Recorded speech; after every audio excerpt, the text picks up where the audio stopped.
To Enlightenment 11. Amitabha's 48 Great Vows. What kind of mindset should we have when reciting Amitabha? When we are reciting Amitabha, Amitabha is right in front of us. It is just because we have only mundane eyes and have not recovered our wisdom eyes that we are unable to see him.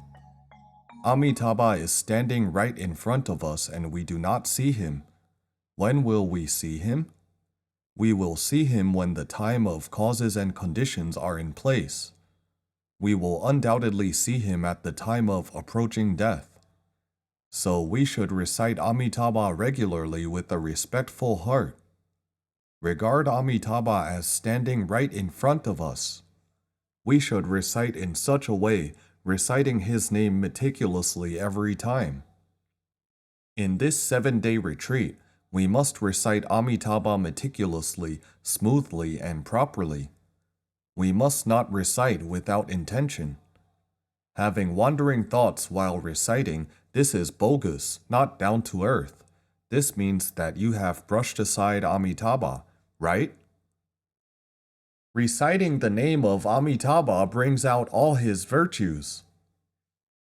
The fourth part of the title is Infinite Life. Infinite life is the name of Amitabha. The Amitabha Sutra states that Amitabha has infinite light and infinite life. This is Sanskrit. A means no and mita means limit. Thus, Amita means no limit. What is no limit? Everything is limitless. It symbolizes the virtues and capabilities of self-nature.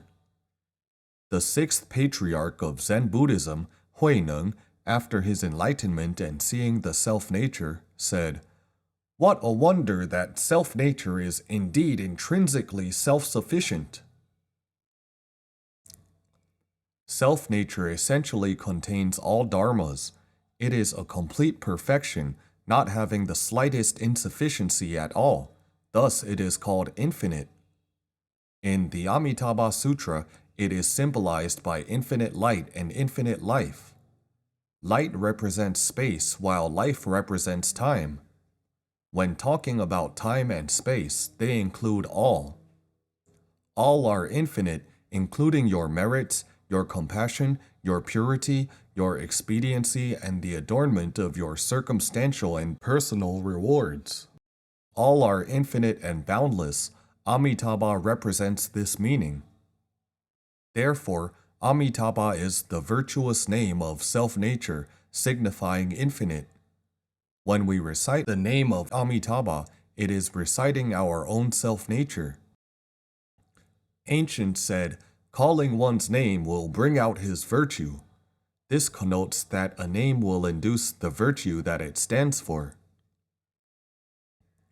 I remember a very vivid simile told by a senior laity, Huang Nianzu, a great contemporary practitioner. His works include the annotation of the larger Sukhavati Vyuha, the provisions for Pure Land rebirth. I had this experience in my childhood too.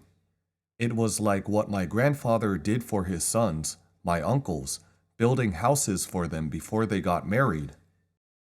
In the countryside, people build their own houses.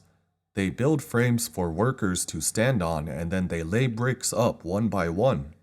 Someone on the ground throws up the bricks or whatever tools are needed, such as a shovel. Whatever you need, you just call out the name of the item and it will then be thrown up to you. You call brick, a brick will come.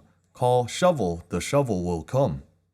As long as you call its name, it will come. This is calling one's name to induce his virtue. This is very visual, right? When we call for a brick, the brick will come. What if you call Amitabha? Would Amitabha not come? Could Amitabha be worse than the bricks? So when you recite Amitabha, Amitabha will absolutely come. Do not doubt this. This is calling one's name induces his virtues. Mahastamaprapta Bodhisattva said it well. When one is in remembrance of Buddha and recites his name, he will definitely see Buddha at the present or future time.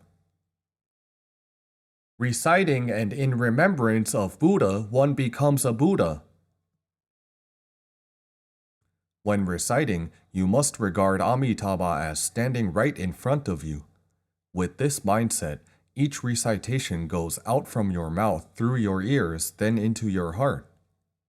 Reciting with your heart and listening with your ears, you hear it distinctly, recite it clearly, and remember it by heart explicitly. Each recitation is not brushed aside but treated seriously.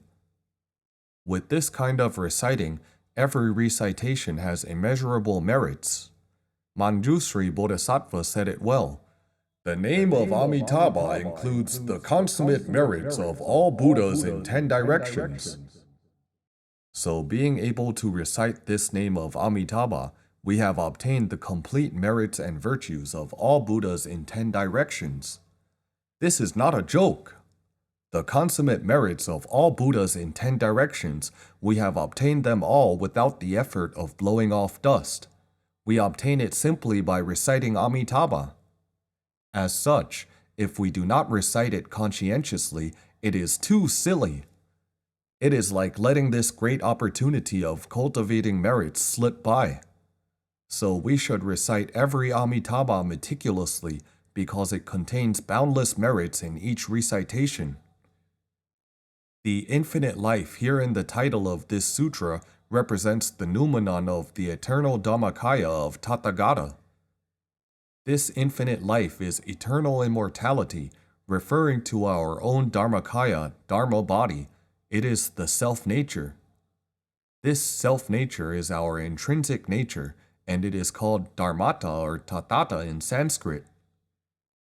Vasubhadhu Bodhisattva said in his treatise on the rebirth of Pure Land, "This Dharma phrase is a pure phrase.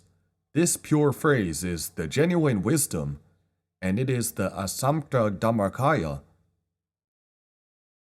The genuine wisdom, the asamstra Dharmakaya, refers to the noumenon of the universe.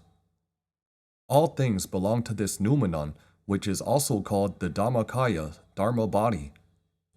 When we recite the name of Amitabha, we are reciting this Dharma phrase, reciting this pure phrase. This means that we are reciting our Dharmakaya directly. We are merging as one unity with our Dharmakaya directly. In other words, we have become a Buddha. Thus, the Avatamsaka Sutra states, reciting and in remembrance of Buddha, one becomes a Buddha.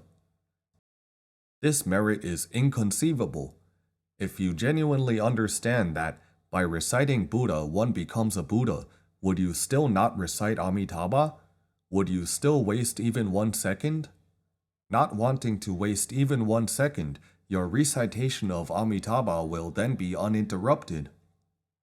When your recitation is incessant, you then become a Buddha uninterruptedly.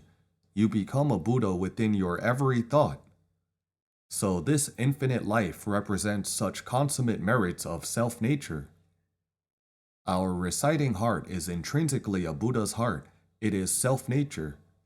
And the Amitabha that is being recited is also self-nature. Reciting and being recited are all self-nature. We are intrinsically a Buddha, the self-Buddha, while Amitabha that we recite is another Buddha, yet self and other are one, not duality. Thanks for watching. See you soon.